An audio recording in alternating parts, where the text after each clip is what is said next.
আসসালামু আলাইকুম প্রিয় শিক্ষার্থীরা, আশা করি আপনারা সবাই ভালো আছেন।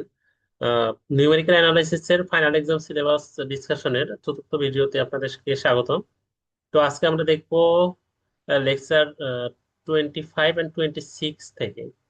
তো লেকচার 25 and 26 থেকে আপনাদের সিলেবাসে দেওয়া ছিল যে determine the system of linear equation arise frequently when N equation are with N unknown. এটা একটা স্টেটমেন্ট এবং এই স্টেটমেন্টটা আপনাদের লিখতে হবে প্রুফ করে।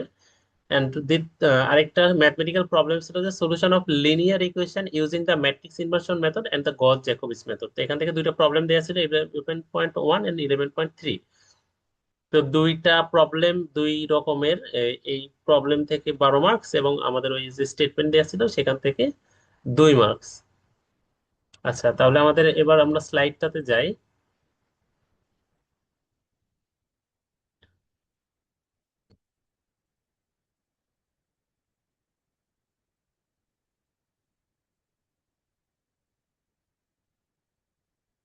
তো এটা আমাদের স্লাইড ছিল লেকচার 25 and 26 এর যে solution of linear algebraic equation, solution of linear equation using the matrix inversion method and the Gauss-Jacobi's method। তো শুরুতে আমাদের যে থিওরিটিক্যাল মূলক স্টেটমেন্টটা ছিল যে determine the system of linear equation arise frequently and if n equation in n unknowns are given। তাহলে সেই ক্ষেত্রে আমরা কিভাবে লিখতে পারি যে a of 1 1 x1, প্রথম যে কলামটা আছে সবগুলোর সাথেই x1 x1 x1, দ্বিতীয় যে কলামটা সবগুলোই x2 x2, এবং প্রত্যেকটার সাথে আলাদা আলাদা সবগুলো দেয়া আছে। এবং এইভাবে যতটুকু পর্যন্ত যাবে ততদূর পর্যন্ত এক্স এন পর্যন্ত আসবে, এবং আমাদের যে equation equal to B one B2 বি3 এবং বি এন পর্যন্ত যাবে। এখন এখানে ওয়ান ওয়ানটা কেন বসছে, যে এটা প্রথম কলামের প্রথম রো, ওয়ান ওয়ান। এরপরে প্রথম আহ, এটা হলো প্রথম রো দ্বিতীয় কলাম, এরপর একটা প্রথম রো এন তম কলাম। এরপরের যে লাইনটা হবে সেটা হলো দ্বিতীয় রো প্রথম কলাম, দ্বিতীয় রো দ্বিতীয় কলাম, এবং দ্বিতীয় রো এন তম কলাম পর্যন্ত। এরপরে এইভাবে 3 1 3 2 3 n, n1 n2 n পর্যন্ত আমাদের যাবে। তো এই ইকুয়েশনটা হলো কিছু ইকুয়েশন গুলো দেয়া আছে, লিনিয়ার ইকুয়েশনস গুলো। তো এখান থেকে আমরা যে the set of number x1 x2 x3 xn which reduce 1 as the identity is called the solution set of the system if we denote the matrix coefficient by a equal to আমরা ম্যাট্রিক্সের coefficient গুলোকে আলাদাভাবে লিখতে পারি। তো ওই প্রশ্নের সলভটা কিভাবে হবে, যে আমরা শুরুতে ইকুয়েশন গুলো লিখে নিব, এই যে শুরুতে ইকুয়েশন গুলো, দেন আমরা এ ইকুয়াল টু লিখবো কি, যে আমাদের প্রত্যেকটা যে x1 এর সাথে আমাদের যে সহগগুলো ছিল কোএফিসিয়েন্ট গুলো, সেগুলোকে লিখে নিলাম যে a11 2 1 n1, a12 2 2 n2, 1 n 2 n n লিখে নিলাম এ ইকুয়াল টু। দেন আমরা বি সমান লিখে নিব, বি সমান কি কি লিখবো, যে বি1 বি2 বি3 বিএন। আর এক্স সমান এক্স এর যে আমাদের কি কি ছিল, এক্স এর আইটেম গুলো x1 x2 এবং xn। এই তিনটা লেখার পরে আমরা এখান থেকে একটা ডিটারমিনেন্ট বের করব, যে আমরা এ এক্স সমান বি লিখতে পারি ম্যাট্রিক্স ইকুয়েশনটাকে। তো if the matrix A is non singular, then আমরা ডিটারমিনেন্টটা কিভাবে হবে, determinant of A equal to del, equal to আমরা ওই চলকগুলোকে লিখবো যে a11 2 1 n1 1 2 2 2 n2, এইভাবে সেটা আমাদের জিরোর নট ইকুয়াল টু হবে। তো এটাই হবে যে determine the system of linear equation arise frequently if n equation in n unknowns are given. সেটার ক্ষেত্রে আমরা প্রথমে এই ইকুয়েশন গুলোকে লিখবো, দেন এর যে কোএফিসিয়েন্টের ভ্যালুগুলো লিখবো, বি লিখবো এবং এক্স লিখবো। লেখার পরে আমরা ডিটারমিনেন্ট অফ এ সমান এইটা, যেটা নট ইকুয়াল টু জিরো হবে, সেই ইকুয়েশনটা কি এ এক্স সমান বি। এই পর্যন্ত লিখলে আমাদের ওই প্রবলেমটা থিওরিটিক্যাল প্রুফ হয়ে যাবে। আচ্ছা, আমাদের যে ম্যাথস প্রবলেম দুইটা ছিল, এক্সাম্পল 1.11.1, ম্যাট্রিক্স ইনভার্সন মেথড দিয়ে। তো solve the system of equation by matrix inversion method. এখানে আমাদের ইকুয়েশন দেয়া আছে যে x1 x2 x3 x1 এই ইকুয়েশন, তিনটা ইকুয়েশন দেয়া আছে। তো ডিফারেন্ট ডিফারেন্ট, x1 এর সাথে বিভিন্ন ধরনের সহগ আছে, x2 এর সাথে বিভিন্ন সহগ আছে, x3 এর সাথে আছে। তো আমরা এই ইকুয়েশনটাকে এরকম ফরম্যাটে লিখতে পারি যে এক্স সমান বি। এখন এ সমান আমরা কি লিখবো, এ সমান কি লিখবো, যে ওই যে এক্স ওয়ান এর সাথে তার সহগ হিসাবে কি আছে, এক্স ওয়ান এর সাথে আছে ওয়ান, সেই ওয়ানটা, এক্স টুর সাথে কি আছে, ওয়ান আছে, এক্স থ্রির সাথে সহগ হিসাবে প্রথম যে আমাদের রো ওয়ান ওয়ান ওয়ান, পরের রোতে কি হবে, এক্স ওয়ান এর সাথে আছে ওয়ান, এক্স টুর সাথে আছে টু, আর এক্স থ্রির সাথে আছে থ্রি। তাহলে এখানে কি হবে, ওয়ান টু থ্রি। পরের ইকুয়েশনটাতে লাস্টের এক্স ওয়ান এর সহগ হিসাবে আছে ওয়ান, এক্স টুর সহগ হিসাবে আছে থ্রি, আর এক্স থ্রির সহগ হিসাবে আছে ফোর। সেগুলোকে লিখলাম, লেখার পরে এক্স ইকুয়াল টু আমরা কি লিখতে পারি, X one X two X three. আর বি ইকুয়াল টু লিখতে পারি, বি এ ওয়ান আমাদের হচ্ছে ওয়ান, বি টু এর মান হলো ছয়, এবং বি থ্রি এর মান হলো ছয়, সিক্স। সেগুলোকে লেখা হয়েছে। এবার ডিটারমিনেন্ট অফ এ সমান আমরা কি জানি, যে এই ডিটারমিনেন্ট অফ এ এর যে ভ্যালুগুলো আছে সেটা জিরোর সমান হবে না, নট ইকুয়াল টু জিরো। তার মানে এইটার মান হলো ওয়ান, মাইনাস ওয়ান।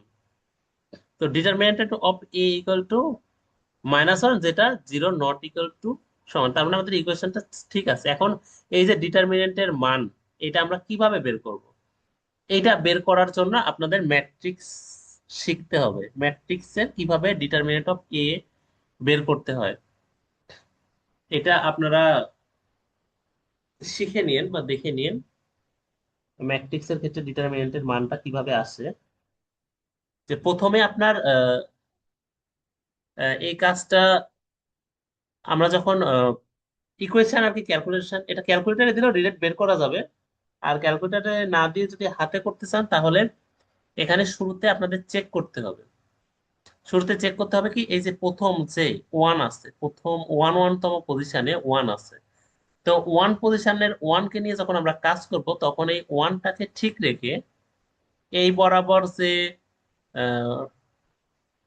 রো আর কলাম আছে সেগুলাকে বাদ দিয়ে আমরা এই ডায়াগোনাল এলিমেন্ট গুলোকে আমরা গুণ করব। যেমন ওয়ান পজিশনকে নিয়ে যখন কাজ করব, তখন two into four minus three into three. তার মানে কত হবে, টু ইন্টু ফোর, চার দুগুণে আট, মাইনাস তিন তিরিকে নয়, তাহলে আট মাইনাস নয় ইকুয়াল টু মাইনাস ওয়ান হবে। এরপরে এরপরের এই যে ওয়ানতম পজিশন সেটাকে নিয়ে কাজ করব। তার মানে ওয়ানতম বাদ, এইভাবে বাদ দিলে, ওয়ানের এই সোজাসুজি বাদ দিলে, ওয়ান আর ফোর গুণ করলে four minus three, four minus three কত হবে, মাইনাস ওয়ান হবে। এরপরে আবার ওয়ানকে নিয়ে কাজ করলে, এই ওয়ানকে নিয়ে কাজ করলে এইদিকে বাদ যাবে, three minus two equal to হবে প্লাস ওয়ান। তার মানে প্রথমটাতে আসলে আমার মাইনাস ওয়ান, পরেরটাতে মাইনাস ওয়ান, আর পরেরটাতে প্লাস ওয়ান, তাহলে আমাদের ক্যালকুলেশনে ওভারঅল আসবে মাইনাস ওয়ান। এটার আপনারা একটু ডিটেলস দেখে নিন, অনলাইনে অনেক রিসোর্স পাবেন, যে ডিটারমিনেন্ট, কোনো একটা ম্যাট্রিক্সের ডিটারমিনেন্টের মান কিভাবে বের করতে হয়। তো ডিটারমিনেন্টের মান হলো মাইনাস ওয়ান, বা এটা ক্যালকুলেটরে ডিরেক্ট ম্যাট্রিক্সটা উঠায় নিয়ে ডিটারমিনেন্টের মান বের করা, বসানো যাবে। আচ্ছা, ডিটারমিনেন্ট বের করার পরে আমাদের চেক করতে হবে যে এটা কি জিরোর সমান কিনা। যেহেতু জিরোর সমান নয় এটা, তার মানে আমাদের ঠিক আছে, আমরা নেক্সটে আগাবো। নেক্সটে আগাবো কি, তখন আমাদের এ ইনভার্স, ওই ম্যাট্রিক্সটার ইনভার্স ম্যাট্রিক্স এক্সিস্ট করবে। তো এ ইনভার্স ম্যাট্রিক্স আপনারা শিখেন, যে ইনভার্স ম্যাট্রিক্স ক্যালকুলেশন করার নিয়ম হচ্ছে A inverse equal to one divided by determinant of A into A D, যে এটা দ্বারা বোঝায় অ্যাডজাসেন্সি ম্যাট্রিক্স অফ এ। তো আমরা one divided by determinant of A, আমরা জানি ডিটারমিনেন্ট বের হয়েছে কি মাইনাস ওয়ান, তার সাথে গুণ হবে কি অ্যাডজাসেন্সি ম্যাট্রিক্স। এখন অ্যাডজাসেন্সি ম্যাট্রিক্স কিভাবে ক্যালকুলেশন করতে হয়, আপনাদের যে এ ম্যাট্রিক্সটা দেয়া আছে, ওই ম্যাট্রিক্সের অ্যাডজাসেন্সি ম্যাট্রিক্স আপনাদের ক্যালকুলেশন করতে হবে। এটাও, এই ক্যালকুলেশনটাও আপনারা দেখে নিন, যে কিভাবে একটা ম্যাট্রিক্সের অ্যাডজাসেন্সি ম্যাট্রিক্স বের করা হয়, বা ইনভার্স ম্যাট্রিক্স, এ ইনভার্স, এই ইনভার্সের ক্যালকুলেশনটা কিভাবে করতে হয়। তো করার পরে এখানে যখন আপনারা এই যে রেজাল্ট আসবে, তখন এখানে লিখলাম ওই রেজাল্টটাকে, লেখার পরে আমরা এক্স সমান এ ইনভার্স বি এটা লিখতে পারি ওই ইকুয়েশনটাকে।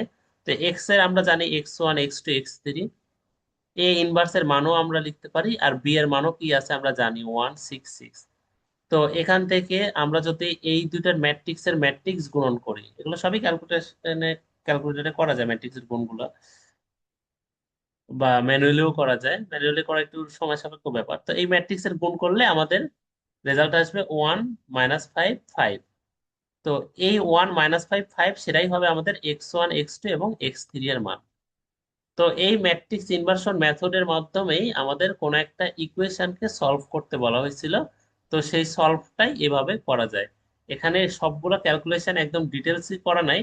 এগুলা যেহেতু ক্যালকুলেটরে করা যাবে, বা এগুলা আপনারা ম্যাথ কোর্সগুলোতে আগেই শিখে আসছেন, সে কারণে এখানে ডিটেলস দেয়া নেই।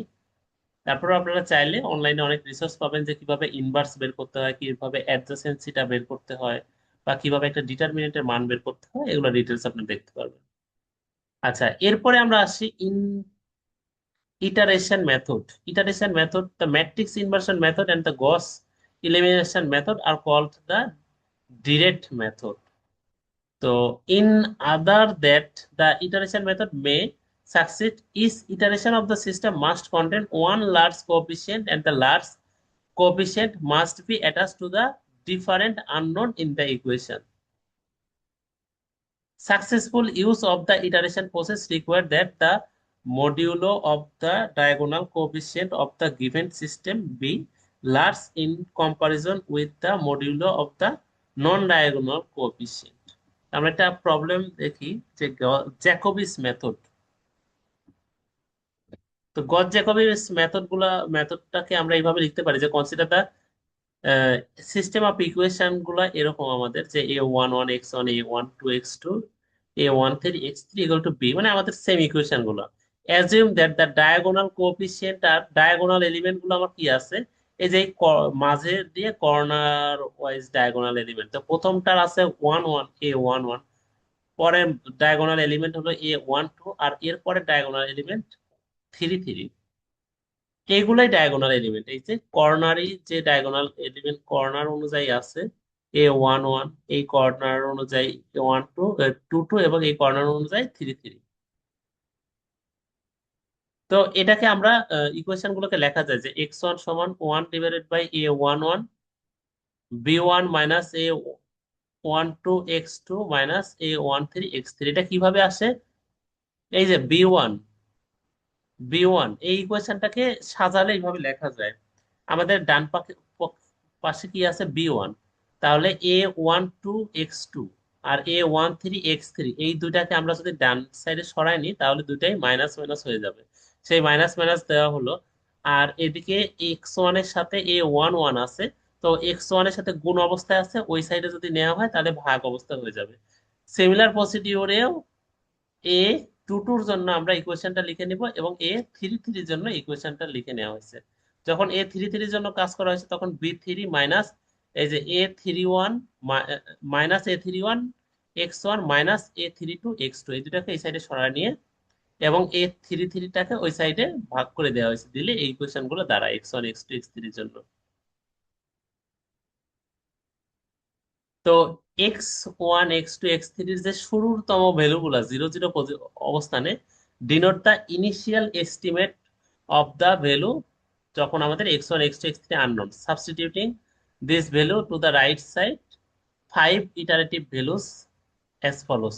তো পরের স্টেপ এখানে 0 0 0 জন্য ওই 0 0 ভ্যালুগুলা যদি আমরা বসালে পরের স্টেপের 1 1 তম পজিশনের ভ্যালুগুলাকে পাওয়া যাবে, যে x1 এর 1 তম পজিশন 1 1 এর পজিশনের জন্য ওই 0 0 ভ্যালুগুলা বসালে পাওয়া যাবে।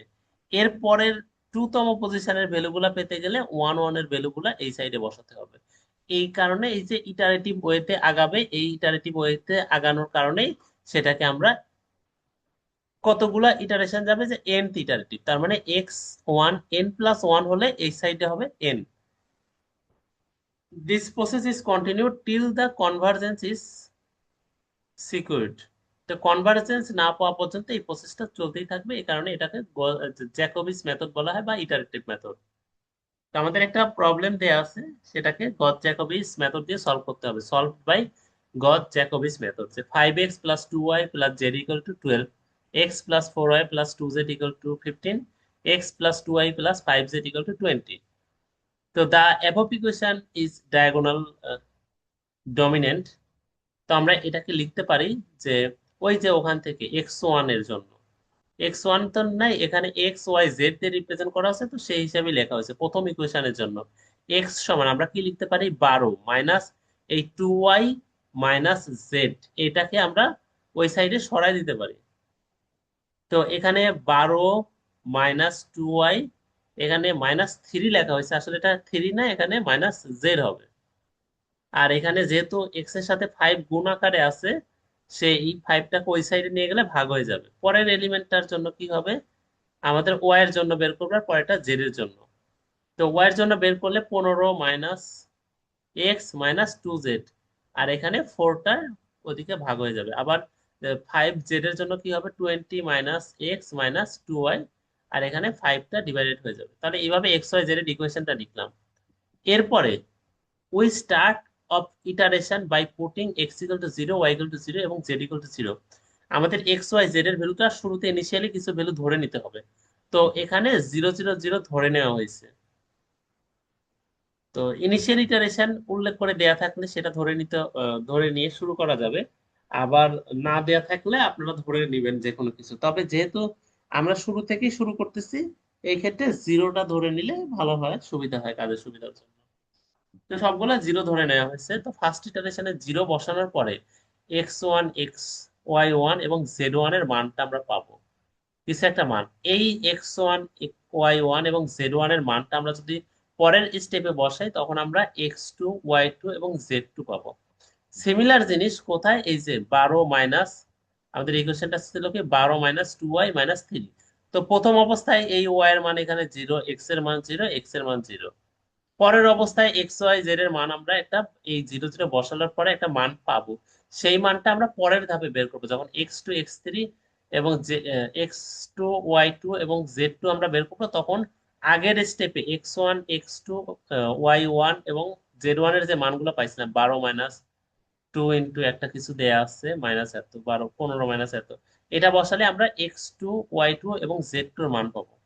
এখন এই ইটারেশনটা কত দূর পর্যন্ত যাবে, আমরা এটা টেবিল আকারে লিখতে পারি যে first iteration, second iteration, third, fourth, fifth, কতক্ষণ না পর্যন্ত যাবে, যতক্ষণ পর্যন্ত পর পর দুইটা স্টেপের আমাদের ভ্যালুগুলা সেম না আসতেছে, ততক্ষণ পর্যন্ত এটা চলতেই থাকবে। দেখেন 7তম ইটারেশন এবং 8তম ইটারেশনে গিয়ে আমাদের 1.08, 1.08, 1.9595, 3.16, 3.16 সিমিলার টাইপের ভ্যালু আসছে এই এতক্ষণ পর্যন্ত, বা অষ্টমতম ইটারেশনে গিয়ে আমাদের ভ্যালুগুলো আসছে। তো আমরা অষ্টমতম ইটারেশনটাকেই আমরা ফাইনাল ইটারেশন বলতে পারি, বা ওই রেজাল্টটাই আমাদের এক্স ওয়াই এবং জেড এর যে মানটা আসতেছে, এটাই আমাদের ফাইনাল রেজাল্ট। তো এই হচ্ছে গস জ্যাকোবিস মেথডের প্রবলেম সলভ, এবং তার আগেরটা ছিল ম্যাট্রিক্স ইনভার্সন মেথডের প্রবলেম সলভ। তো ম্যাট্রিক্স ইনভার্সন মেথডের প্রবলেম সলভ থেকে একটা প্রবলেম পরীক্ষা করতে হবে, এবং গস জ্যাকোবিস মেথড থেকে একটা প্রবলেম পরীক্ষা থাকবে, সেটা করতে হবে। এটা 6 6 12 মার্ক। আর শুরুতে যে যে থিওরিটিক্যাল ছিল, সেখানে 2 মার্ক। এই হলো 14 মার্ক এখান থেকে কাভার হবে। তো এই ভিডিও সিরিজ, ভিডিও লেকচারে এই পর্যন্তই। ধন্যবাদ সবাই।